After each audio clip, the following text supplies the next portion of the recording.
us off? Sure, I'll be happy to kick you off. And nice to see everybody. And so in our chamber, I think one of the big things this year is there are going to be a lot of people leaving of their own accord. A lot of retirements. Jeff Aubrey, who everyone hears from the dais, Mr. Speaker, he is the speaker when Carl Hasty is not in the chamber, which is almost all the time. So Jeff is retiring. Latoya Joyner left a couple weeks ago. From what we understand, there are a number of people that are going to be leaving this year. Ken Zabrowski's leaving, Fred Thiel. A lot of people, a lot of good people on the other side of the aisle. When I say good people, I mean people that have been around, that know how the process works, and that are within that other side, maybe a little more on the moderate side, although there isn't a lot of moderation. And that's really one other thing I think that really is defining our assembly chamber this year is there's an increasing pull to the left, as especially the downstate members are being replaced. They're being replaced by progressive, democratic socialists of America, true socialists, communists that want to just kind of take all of our money and redistribute it as they think appropriate. And really, to your point during the introduction, I say that they're more comfortable with a bullhorn than really being a legislator. I mean, they're comfortable with the idea of a hunger strike. They're comfortable with the idea of getting arrested in pro-Palestinian rallies. It's definitely a different flavor in the chamber, and it's getting more pronounced, more prominent. So I think that is an interesting thing, because when you're on the minority side and you have a good bill idea, you've got to look across the aisle and find somebody to help you carry that bill to the floor if it's got a bill of statewide importance. So I need to look around and figure out, who can I work with?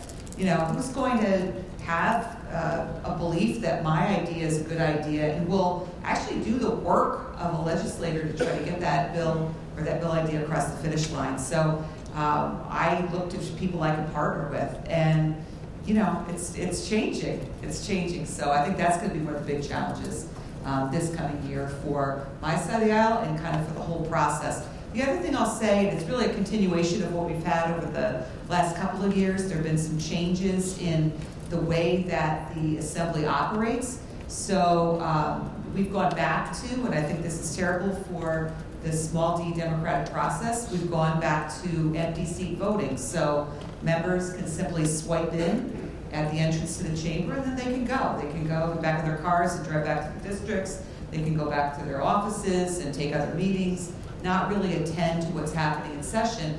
And they'll be automatically recorded as a yes vote unless they come to the chamber to press a no button for a particular bill. So I think that's terrible for our process. And the second thing that is being continued this year is that the time to debate has been cut in half.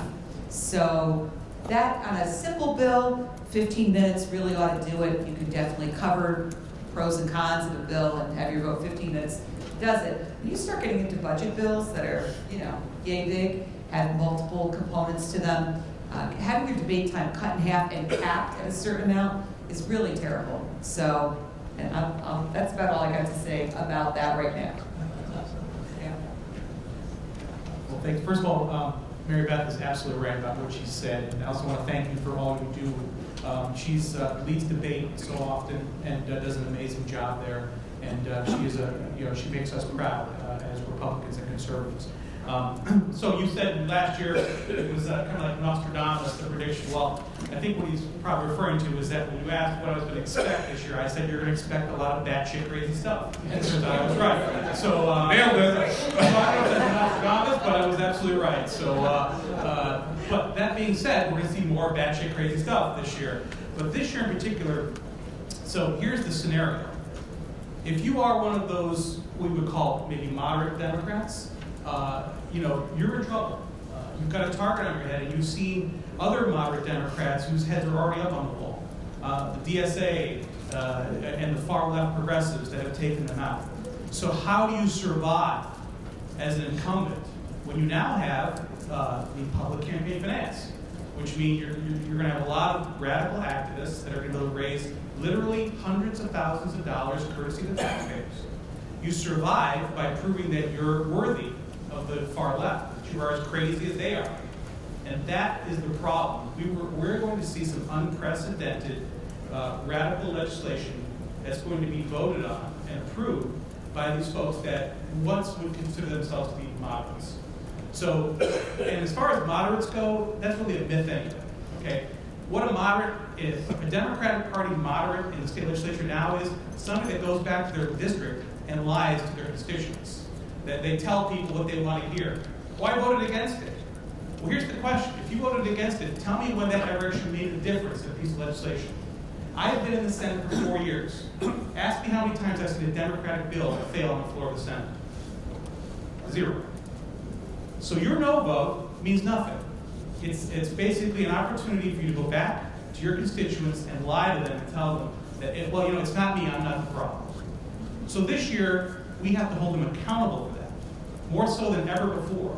This year, we have to make sure that those folks that are trying to hide behind a vote are exposed. And that's going to be our role, to show them that there are no moderates, that the corruption is baked into the cake. And this year, more than ever, they're going to have to prove their worthiness to the DSA and others, because they are facing challenges from the left. And with more firepower, more money than they've ever had before because of public campaign finance. But that is also our opportunity. It's our opportunity for us to expose them and be able to hopefully elect, and I believe we will elect more Republicans, we will break the supermajority in the Senate. It's our opportunity to take advantage of the system that they created with public campaign finance and finance campaigns that we might otherwise not be able to be competitive. And they know what a problem this is because they tried to change this. Okay, they put a bill in to basically try to fix it so that they could change public campaign finance into the Democrat incumbent fund, which is really what they tried to do. They tried to double the minimum number of qualified contributors. They tried to increase the amount, and then they tried. Here's the most shameful thing. It used to be the maximum, it still is, thankfully, $250 donation would be all the maximum that they would match. What the Democrats passed last year was to say it could be up to the $5,000 maximum donation, the max donation, but only the first $250 will be matched. But that $250 would turn into, I think, $13,000. So they tried to rig the system to help themselves. And it was the one moment where our governor showed a bit of spine and vetoed that bill. So it gives me hope that with breaking the supermajority in the Senate, that she will grow a little bit bigger spot and veto more bad bills. So, but the bottom line is we have to change things in all of it. We have to restore balance to government, and that means putting Republicans back in charge of the New York State Senate. That's really going to be the only way we're going to be able to stop what's happening from getting worse. But look around you, folks. Look what's happening, particularly in New York City. They are starting to suffer more than ever from the bad policies that come out of this city, out of Albany. And they need to wake up. They need to stop voting blindly for the Democrat just because they were a Democrat and their grandfather was a Democrat. My grandfather was a Democrat. My father is a Democrat. This is not the party of my father and grandfather. Okay? This is not the party of the working class. This is the party of communists. This is the party of people that really want to destroy this nation. And New York State is probably the pinnacle when it comes to the fight, the battle. You know, we were able to push back and flip more seats. The only red wave that happened 2 years ago was here in New York State. Thank goodness for that. That was a lot of hard work by a lot of people, some people in this room, as a matter of fact. We have another opportunity this year. And exposing what's happening on the floor of the Senate and the Assembly this year is going to be our opportunity to make sure we have another red wave, and that's what we all have to push for. We all need to work together, pulling on the same rope in the same direction in order to accomplish that. Okay. First question goes along with something you just discussed, and so maybe we can reposition a little bit. The question is, do you anticipate a large number of primaries because of the public funding? And if so, how does the state ensure that they are legitimate candidates? Who'd like to field that one? Well, I think that there could very well be more primaries. I think that there could very well be. I think that there's certain criteria, I think, in the bill that talks about how you evaluate whether the person is a legitimate candidate that's eligible for the matching, those matching funds. I think if you get a certain, major party endorsement, right, George? If you've raised a certain amount of money, if you've run in the past within a certain period of time, there's different criteria for evaluating that. So, yeah. I would just add this. If New York City has had public campaign finance for several years, and if that's any judge, and I think it is, every year somebody's convicted of fraud in New York City for violating public campaign finance. So that's going to happen here too. Now they're saying that they're going to be a little more lenient this first cycle because people are just learning it. But there's no doubt that, in my opinion, are they going to put up straw candidates in order to be able to collect that public campaign finance? Sure they are. But I also think there will be more legitimate primaries, particularly on the Democrat side, because they are now going to have that public campaign finance. And it's going to give those, look, let's face it, we've already seen Democrats that started off as being advocates, which I'm not sure we make a living being an advocate. They go from advocate to staffer to member of the Senate or Assembly. Now, those advocates are going to be able to go right there with this public campaign finance. So, I think we're going to see primaries. And hopefully, on their side more so than ours, hopefully it creates a little chaos. Let me just interject from my perspective and just probably some others in the room. As we talk about putting this conference together, we knew we had talked about public campaign financing again. Understand that the Conservative Party opposed and really opposes the idea of public campaign finance. I don't want to pay for campaigns. I don't think you do either. We're there. But I also understand the reality of the world in which I live. And the reality of the world in which I live is if my candidates today are not participating in this now legal program in New York, this is now the law here in New York, they're going to get absolutely smoked by the other side. And so I think we have to understand that while we can maintain positions of opposition on public financing campaigns, the present reality is it is a system here in New York. And I'm going to say we're going to play by the rules until we're in positions of power to change the rules. And I think that's something we have to think about as leaders across the state, is how to make sure we're helping that to happen. So ideologically, I'm with you. But I also understand I live in a world, there's a certain reality in which I have to operate, and so I think we understand that regarding that issue. Another one here coming up on the issue of public campaign financing.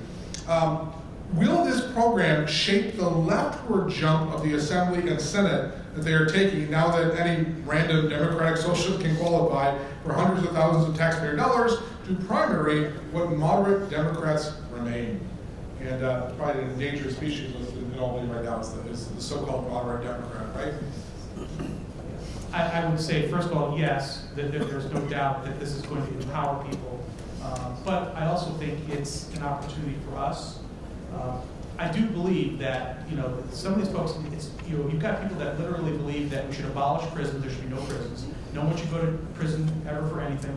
You've got folks that think we should just let anyone in this country, anyone in the state, flood the city, flood the state. I think at some point, when those folks actually become competitive, that's our narrative, that's our opportunity to push back and say, no, I realize that you may not be a Republican, but this isn't what you believe in either. So while I think that, yes, this is going to supercharge some of the really far left crazies, it's also our opportunity to hopefully take that seat from them because they have no other alternative. Yeah, I agree with that. I think that anytime the pendulum swings too far one way or the other, it's an opportunity for the other side. So I think that's what we're seeing here. And as far as the fraud committed as part of public finance, we only have to look to that former lieutenant governor candidate, Brian Benjamin. I'll divert this contract to you, but you've got to get me small donors. I mean, that's what that was all about, was the New York City public financing campaign race. That's where that all comes from. So, yeah, I totally agree with what you're saying. I know how much it takes for me to run the races that I run for re-election. I know how much it costs. I'm very committed to being able to raise that amount of money within my district. 90-something% of money that I raise comes right out of my district, and I always feel very comfortable that I could do that on my own. I still had to file to qualify for matching funds and for this program, which I voted against. for just that reason. If I get an opponent who qualifies and can throw, 4 or 5 times more money than I'm used to spending on a given race, and I'm going to be restricted under the law from being able to put in my own funds, which I used to be able to do, then I need to participate. I need to at least qualify. Whether I want to take that money or not, I really don't. But I don't know. It's miserable. I think it's a terrible system. But that's our state. And once again, the big overriding theme here is take a bad idea in New York City and apply it to the entire state, which is what's happening with public financing of campaigns. The Democrats have never met a bad idea they didn't love. That's really what it comes down to. All right. Obviously, the minds of our audience are on electoral politics because some questions are coming up. So a lot of these are very similar. But regarding the supermajority, for just a moment, how many seats in your respective chambers would you have to pick up to break the supermajorities? No. 1. You win 1 Net 1 seat in the Senate. net 1 seat. Right, we're at 48. We'd have to get to 51. I think so. 3. So, and we picked up 5 last cycle. So that was, it's possible. It's quite possible. Now that being said, the whole thing with the supermajority is that it becomes you're able to override the governor's vetoes, but they haven't shown any appetite for doing that yet. So, But it's a threat. it's a threat. It's always a threat. It's a threat. And like I said, I think without that supermajority, at least in one, if not both of the houses, that would hopefully give the governor a little bit more spine. Because, look at Kathy Hochul is a chameleon, okay? Whatever's going to get her elected. When she was the Erie County clerk, she had commercials on TV when she was running for Congress about how she led the fight against driver's license for illegal immigrants. Okay, that wasn't all that long ago, folks. And now, you'll see what we got here. Roll out the welcome back for illegal immigrants.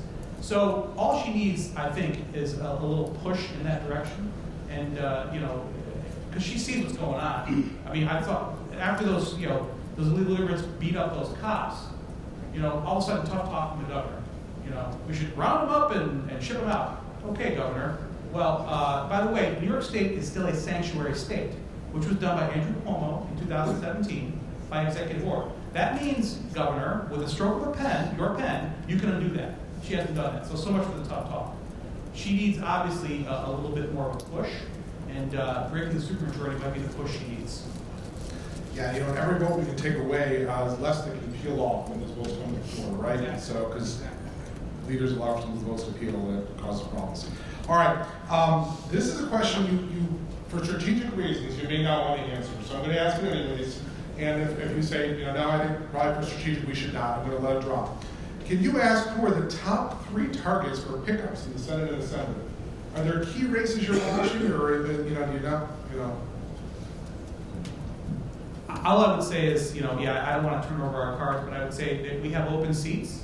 As Mary Beth pointed out, there's retirements. Neil Breslin just announced he's retiring. He's been there for a very long time. And I think anywhere there's an open seat, we need to, we need to be fielding a candidate to be competitive. I guess I would say that, if you turn back the clock to Buffalo a few years ago, when all of a sudden, Byron Brown lost a primary to a radical socialist, there was no Republican in the race. Had there been a Republican in the race, we might have had a Republican governor or a mayor of the city of Buffalo. So we don't want to make that same mistake, right? If somebody trips up, we need to be there to go in there and actually win the race. And on the Assembly side, I agree. I don't think we want to show our cards, but I think that we're working very closely with a group that analyzes very carefully all of the seats and identifies opportunities. But again, sometimes our own candidates are not really supported, and then they end up winning. I mean, I'm thinking back, one of my classmates when I won in 2016, Missy Miller won that year representing Atlantic Beach. Nobody even thought that she could win. Nobody was, she wasn't receiving any financial support, I don't believe, from the Republican campaign committee, and she just won. So I think you want to try to find as many qualified candidates to run, certainly for the open seats, and but as many seats as possible, because you just don't know. Sometimes you could just come up with a great candidate. And if I could put in a plug right now, you know, for Women on the Rise is a PAC that's been formed to specifically try to elevate women in the Assembly Republican side. Because I'm one of 3, and Marge Burns, I'm sad to say, will be leaving us this year. She's one of the people that's decided to retire. Her, the woman that's going to be running to replace her, I've already spoken with her before on the phone, so hopefully, well, we've got to get beyond 3. We need to start adding some more diversity in every respect. So in our last go-around, in our last election cycle, we had Lester Chang from the city. We had Alec Burkrasny from the city. We have Michael Novikov from the city. People that are coming in with, you know, different outlooks and different perspectives, bringing in different cultures and languages, and we need all of that in our chambers. So, you know, we're looking hard at any seat that we think we can be competitive in, and even some of the ones we don't think we can be competitive in, because we don't want to give anybody a free pass. All right, let's shift topics here. Elder parole. Can you talk to us about what elder parole is and why the rights of criminals are being pushed over the rights of victims in this state? Elder parole is says that if you're 55 or older and you're in prison and you've served at least 15 years of your sentence, you're eligible for parole. Now, you're not going to be automatically granted it, but you're going to be able to make your pitch to the parole board. But it doesn't depend upon what you've been convicted of. So, you know, a murderer is on equal footing to somebody who's committed a crime that also lands you into prison, but is not something like murder. So I agree. I think that the rights of victims are being forgotten. And I think, you know, a point that we've tried to make many times at the many press conferences that we've had about criminal justice so-called reforms that really are setting us back is that very, very, very often, the majority of the time, the victims are people of color, which the majority says are the people that they care, I think, the most about, you know. And so you're forgetting the victims here, and that is just one example. Fair and timely parole, where is another bill that might be considered. So yeah.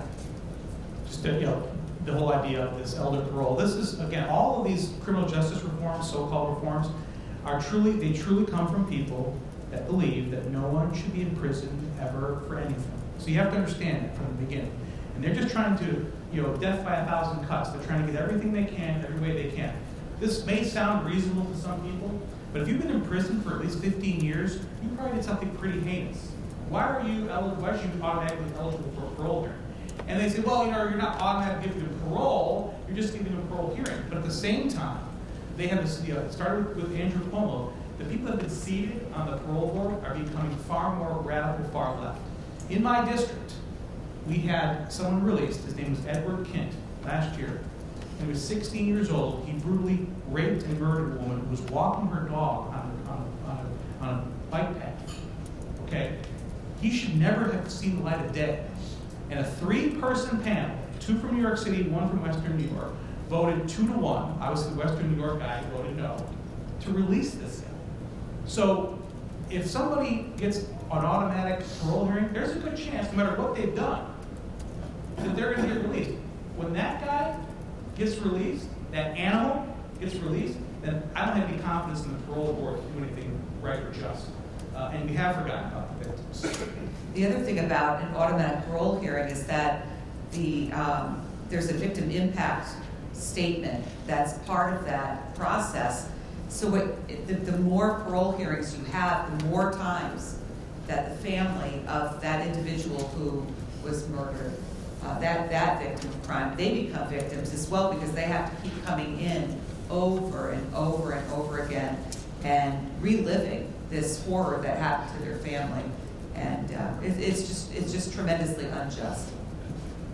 Once again, that number is 585-734-2199, 585-734-2199. Here's another question, switching topics. Talking about the migrant crisis here in New York. The question is simply, can the $2.4 billion for migrants be pulled from the budget? First of all, I would hope that it could be, and that's going to be another test of the Democrats. Are they willing to take this? I think they're going to go the other way. Like I said, I think they're going to increase that $2.4 billion.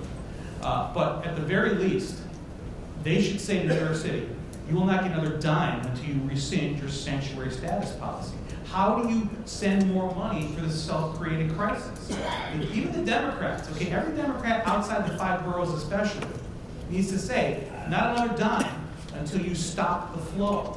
Okay? You can't address the problem until you stop the bleeding. And they have yet to do that. They are still a sanctuary policy. It's a sanctuary law, actually, in New York City. It's a sanctuary law. What does that mean? I don't think people understand what that means. That means that the police will not cooperate with federal officials for someone that's here illegally. That means if you commit a crime in New York City as an illegal immigrant and you are convicted of that crime, you are still protected from deportation. That's what it means. It all sounded great at a bunch of liberal cocktail parties before all this happened. You know, they're all patting themselves on the back about how, enlightened they are, how compassionate they are, and all of a sudden the people showed up, and now they're freaking out. They don't know how to handle it. They want to ship it off the state. That's their solution. So they need to be held accountable for the mess that they created. It's a self-created crisis. It, of course, starts with Biden and the border. But at the end of the day, we are a magnet here in New York State because of that sanctuary policy. And there should, at the very least, be not another dime given until they rescind it. I think the migrant crisis will be the number one issue, I think, that we're going to be talking about the most this year. Because there's so many different pieces to it and different aspects to it. So there's the money itself, which is huge, which is a huge chunk. Anytime you're using the word billion in an amount that's being appropriated, it's a lot of money. But that $2.4 billion allocation includes $500 million from New York's rainy day fund, which the governor insists must be kept at 15% for her rainy day fund. And I'm all for putting money aside for out years that are going to be a problem as far as deficit. But it bothers me that at the same time that she's pulling language out of foundation aid formulas for schools that's going to result in them getting some, especially rural schools, really taking it on the chin, getting big gaping holes in their budgets this year, at the same time that they can't have reserves, with very few exceptions, of over 4%. So there's that issue, just the money.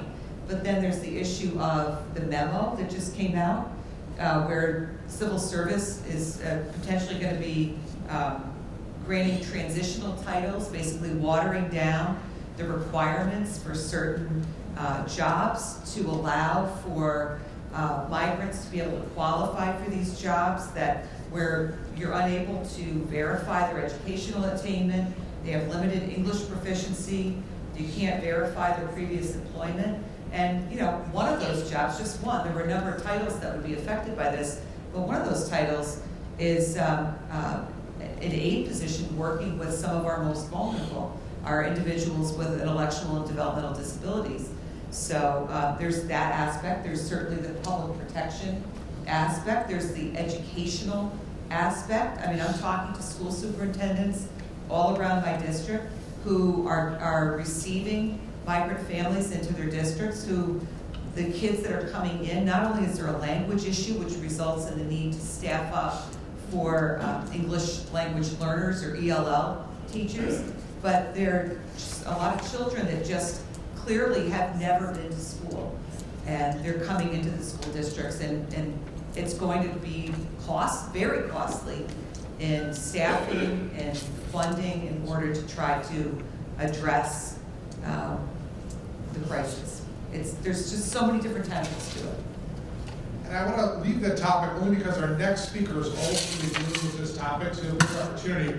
We're going to talk specifically about immigration, border control, and how it's impacting New York. So we're going to come back to that in more depth in the next section. But I want to ask this question regarding education. All right? We recently heard that the governor is proposing some cuts to education, which normally we would think from a fiscally concerned perspective, we would be trumpeting and celebrating the fact there are cuts being made in our city budget, right? And yet the messaging seems to be very different at issue. Can you explain why we are so concerned about these cuts to the education budget right now? So it's an interesting issue, and as I'm talking about it to people, my conservative friends are saying exactly that. Well, if it's less money being spent, that's a good thing. But it's the way that it's being done with no,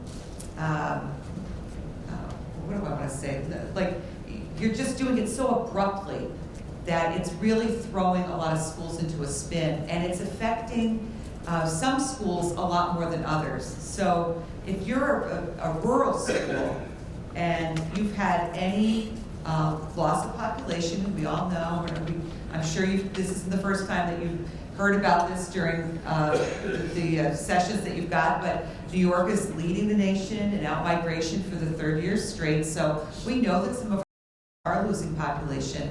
But to take a school like Edinburgh in Saratoga County, which I don't happen to represent, but I know very well, they're going to take almost a 50% cut in their foundation aid. And the governor is saying, well, it's not really a cut. It's not really a cut. And it's like, it's less money. I don't know, what do you want to call it? It's less money.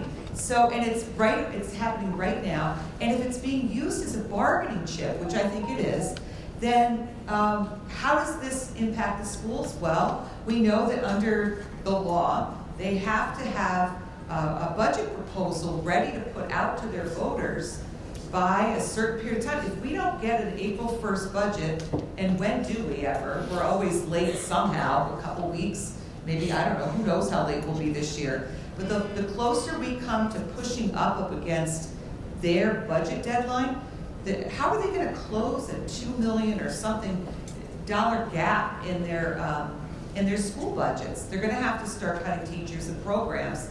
And, you know, it's tough, though, to talk about it because, on the other hand, and I see the other hand, our per pupil spending is the highest in the nation. We spend an awful lot to educate our kids. So I'm not saying that we shouldn't take a broad look at the foundation aid formula, and maybe there are changes that need to be made. Maybe there are schools that are sitting on huge reserves somehow. But I just think that striking that, we'll call it hold harmless language out of the formula right now, abruptly, I think is a blatant bargaining chip that she's trying to really flex her muscles now against the schools. And the schools were just celebrating because finally, after the lawsuit and everything about foundation aid, they finally had foundation aid fully funded, right? But now all the federal monies that came during COVID have all dried up, and now this is happening to their budgets. And they're looking down the road just a little bit, and they're seeing things like the EV school bus mandate that's going to hit them square in the face in 2027. And they're saying, how are we going to get a budget even passed by the voters? This stuff is all going to get voted down. So there's a lot going on in education right now. It was a very interesting budget hearing the other day that I know we spent hours at. So I'll let you give your perspective, but it's complicated. There's no money that's going to be saved by doing this. And the only evidence you need for that is that during the Q&A in her budget presentation, she was asked about this hold harmless. And she said, well, I need the flexibility to decide where that money goes. She's not cutting the aid. She's going to give it away politically to the people that she wants to get that money. And the big 5 school districts in New York City, they're all getting huge increases. So this is not a savings to anybody. This is a political foil. Exactly, it's redistribution.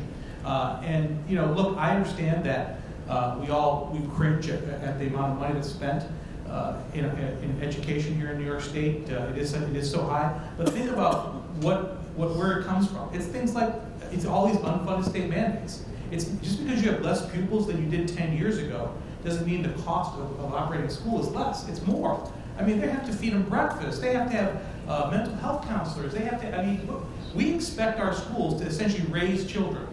And that's what Democrats want, right? They don't want parents involved in their kids' lives. They want the state running. They want to raise good little socialists, and it costs a lot of money to do that. But that's the intention, right? That they want to brainwash our kids. You know, when I was in school, the brainwashing started in college. Now it starts in kindergarten, and that's where our schools are tasked with. And even the ones that push back, they still have to meet those standards and requirements, and that takes money. But in this case, there's going to be no savings. If the governor really wanted to make savings, she could, if she wanted to talk tough, she could talk about consolidating schools, but she's not going to do that. She's not going to talk about consolidating schools and creating more efficiencies. She's going to try and, again, death by 1,000 cuts. And it's just not fair because it impacts rural school districts the most. Yeah, it seems like it's the same thing that happens when we talk about cutting, money from municipalities at the local levels. It'll be celebrated that they're cutting costs, but then at the local level, the mandates have not been cut at all, and you still end up, paying for it at that level. Which leads to another question. There have been talks of increasing municipal aim funding with a new emphasis on incentivizing municipalities towards leftist priorities like affordable housing projects. Essentially cut the state's contributions and claw back money from counties in order to fulfill the AIM obligation. So there's always this shell game. Define the AIM obligation So for those who don't know. it's basically it's state funding that goes to local municipal governments. It's aided municipalities, and it's typically towns and villages and cities, not county governments. And in fact, like I said, Cuomo tried to take money from the counties to fill that AIM gap. And this always becomes a controversy because of again, lots of unfunded mandates. But there's no doubt about it. I mean, we should not be surprised by the fact that they're going to try and incentivize things like, the radical push to eliminate reliable forms of energy and replace them with, green energy, or, all these other mandates that they have to have this more stick than carrot mentality. I can't tell you exactly what the AIM funding is going to look like in the final adopted budget, but to increase it, there will be a lot of municipalities out there that will be more than willing to adopt some of these radical ideas in order to save their budget. Yeah, so it's that's unfortunate but true. All right. So some school choice issues. Someone would like to know your viewpoint on homeschooling and school choice issues. You can address that and kind of where you land on that, and maybe where are some soft spots we can work on some of those issues here in New York. I think that choice is very important. I think that parents should have a choice to homeschool. It's funny, when I was going through law school about 30 years ago, not a million, I was going to say a million years ago, that was one of the pieces of research that I did was on homeschooling, who homeschools, why they homeschool, and I think that I think as we went through the COVID pandemic, we've seen homeschooling go up. Now, the public schools are obviously against more choice because as those students leave the public school system, it impacts the amount of money that they get to educate everybody else. So you hear a lot of anti-charters, anti-homeschooling messaging. But I mean, just like I think that there are a lot of different ways to get your kids to a successful place, I think that there's, we want our kids to live their best life, whether that's going to be in the trades, whether that's going to be a desk job, whether that's going to be through the military, however they're going to get there, we just want them to get there. And I try to look at my six that way. I mean, every one of them is different. They're going to have different paths. And that being said, I think that there's different ways to get them there. So we have to encourage all different kinds of ways to educate our kids to get them where they should be, where their passions are, and where they want to end up. Yeah, everything she said I agree with. First of all, I think that there's a lot more homeschoolers than there used to be. There's a lot in my district. I carry a bill that allows those homeschool kids to participate in activities at the public school. There's no reason why people shouldn't be able to do that. They pay for that. I'm always amazed that my colleagues on the other side of the aisle that are the champions for public school, but they send their kids to private school. Right? It's great for other kids, not for my kids. And that's really the hypocrisy of it. They want choice for the people that can afford choice. What about all the people that they claim to defend? Why can't they have a choice? Why can't they have the opportunity to send their kid to a school of their choice, whether it's a charter school, a private school? So, and homeschooling is certainly, it's growing, and there are organizations, obviously, that bring all home schools together so that they can make sure they're getting good help and consistent help. But that's a threat to the establishment, right? That's a threat to the indoctrination that happens in our public schools. And that's why, of course, that they're going to be opposed to it, even though they themselves have lost faith in sending their kids to private school. Thank you. All right, a couple of energy-related questions. Rex would like to know, is there any chance nuclear power will be developed in the state? No. And as a follow-up, can you touch on the recent fracking issue we're hearing more about? And it's fairly new, I'm hearing about it. Anyone want to touch on that? It's not really fracking. Okay, first and foremost. So they have to keep moving the goalposts, right? Okay. Andrew Cuomo, he actually banned fracking back in 2014. So, and I just got into, I'm in the Energy Committee. I just got into this debate with the chairman of the Energy Committee about this, that, oh, you're in favor of fracking. No, we have natural gas. Where I live in Western New York, abundant natural gas. And in fact, the first natural gas well ever was drilled in my hometown of Fredonia. So we have a lot of gas, and it's not fracked. It's traditional wells. Well, now they want to go after those traditional wells and say, well, you can't use this particular process in order to extract the gas from the well. They want to paint it as fracking, but it's not. So that's the first. But again, they've got to keep moving the goalposts for themselves. But the bottom line is they want to attack reliable forms of energy like natural gas.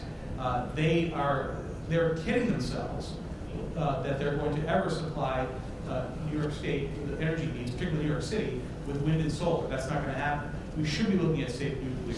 We should be looking at things like hydrogen, renewable natural gas. We should be looking at increasing our hydroelectric power. New York State's the number 3 in the nation for hydroelectric production right now. But they don't want to talk about all that stuff because that doesn't meet their agenda. That doesn't it certainly doesn't serve the interests that they're writing the checks to them.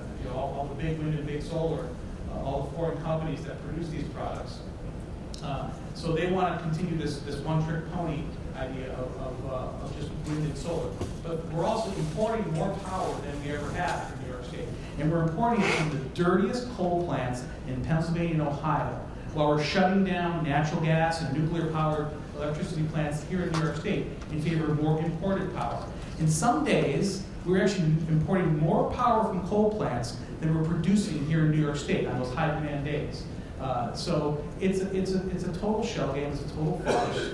And the Democrats own every bit of it when we start seeing brownouts and rolling blackouts. And that issue that Senator just raised about the dirty energy coming from, we're raising that issue in debates on the floor all the time. So our floor leader, Andy Goodell, is from Jamestown, and you overlap, right? Yeah. So, I mean, he talks about that all of the time.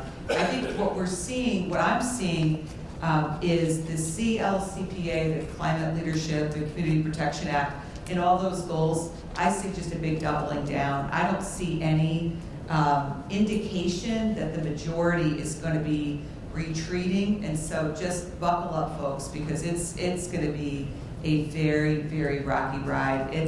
I think when the utility producers go in front to seek rate increases of, I don't want to scare anybody, but I've heard 30%, huge increases that they're going to be seeking in order to deliver this power. And just quickly on the bus issue, I've got a big suburban school district in my assembly district that's been told, if you've got to electrify your bus fleet, we can't supply you power through the regular grid. You're going to have to set up your own substation on your campus, and that's going to be $30 million. I mean, it's crazy.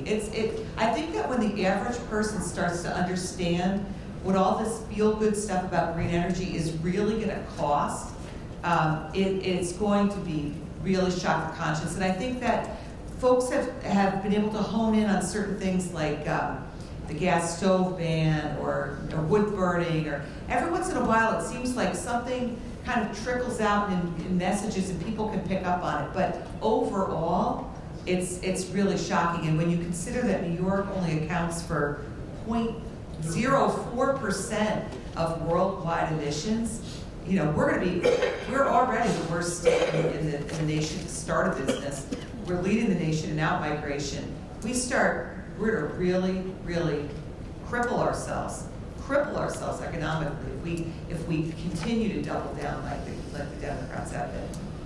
It's not about climate change, folks, it's about capitalism. They hate capitalism, and this is the best way to take it down, period. Right, you're right at that.